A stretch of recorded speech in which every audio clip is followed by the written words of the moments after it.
Jerit pilu warga saat evakuasi korban ledakan misterius di Tangsel, ya Allah.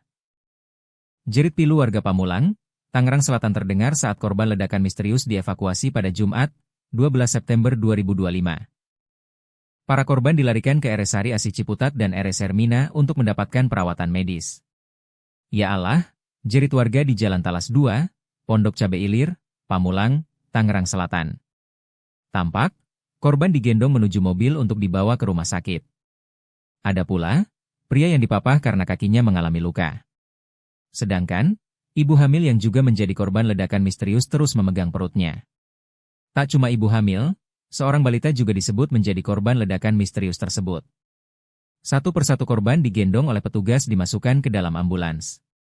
Rata-rata korban terlihat kulitnya terkupas, baju mereka sobek-sobek.